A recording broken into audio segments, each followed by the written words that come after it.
వీరత్వానికి విజయానికి దూకుడుకు మెరుపులాంటి వేగానికి ప్రతీక మన రఫేల్ యుద్ధ విమానం. ఆపరేషన్ సింధూర్లో పాక్కు కాళరాత్రుల్ని పరిచయం చేసిన ఈ ఫైటర్ జెట్లు ఇప్పుడు శత్రు దేశాల గుండెల్లో నిద్రపోయేందుకు రెడీ అవుతున్నాయి. 114 రఫేల్ ఫైటర్ జెట్లు కావాలని ఇండియన్ ఎయిర్ ఫోర్స్ మెగా ప్రపోజల్ను డిఫెన్స్ మినిస్ట్రీ ముందు పెట్టింది. ఇవి కార్యరూపం దాల్చాలంటే 2 లక్షల కోట్ల భారీ బడ్జెట్ అవసరం. రక్షణ శాఖ ఓకే చెప్పితే గనక ఇక మామూలుగా ఉండదు. భారత రక్షణ వ్యవస్థ, మరీ ముఖ్యంగా వాయుసేన బాహుబలిగా మారుతుంది.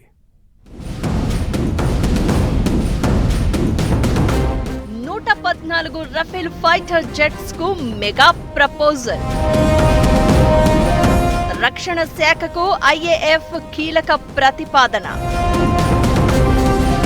2 లక్షల కోట్ల ఖర్చుతో 114 యుద్ధ విమానాలు. రక్షణ శాఖ ఓకే చెప్పడమే మిగిలింది.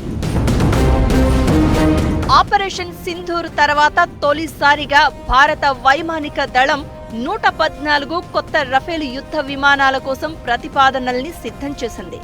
రక్షణ శాఖకు ఈ ప్రతిపాదనల్ని పంపించింది. వాయుదళాన్ని విస్తరించడం, మరింత బలోపేతం చేయడం కోసమే ఈ ప్రపోజల్. ఆపరేషన్ సింధూర్ సమయంలో రఫేల్ యుద్ధ విమానాలు శత్రువుల గుండెల్లో వణుకు పుట్టించాయి. పాక్లోని టెర్రరిస్టుల స్థావరాలు, ఆర్మీ ఎయిర్ బేస్లపై విజృంభించాయి. భారత త్రివిధ దళాల శక్తి సామర్థ్యాలను ప్రపంచం కళ్లారా చూసింది. ప్రస్తుతం ఇండియన్ ఎయిర్ ఫోర్స్ లో 36 రఫేల్స్ మాత్రమే ఉన్నాయి. మరో 26 మెరైన్ వేరియంట్ల కోసం నేవీ ఆర్డర్ చేసింది.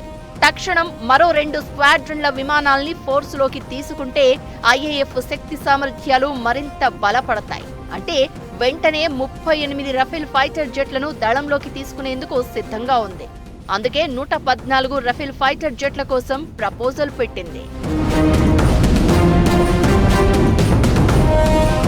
భారత వాయుసేనలో మేక్ ఇన్ ఇండియా స్కీమ్ కింద ఇక్కడే ఈ యుద్ధ విమానాల్ని అభివృద్ధి చేయాలి అనేది ప్రణాళిక. దీనికి ఫ్రాన్స్ కు చెందిన డసాల్ట్ ఏవియేషన్ సంస్థ టెక్నాలజీ సాయం చేస్తోంది.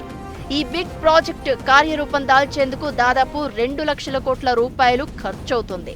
అంటే ఈ ప్రపోజల్ ఓకే అయితే దేశంలో అతిపెద్ద మొత్తంలో ఆయుధాల కోసం ఆర్మీ చేస్తోన్న మెగా ప్రాజెక్టు ఇదే అవుతుంది. యుద్ధ విమానాల కొనుగోలు ప్రక్రియకు defence procurement board, defence acquisition council, cabinet committee నుంచి క్లియరెన్స్ దక్కాల్సి ఉంటుంది.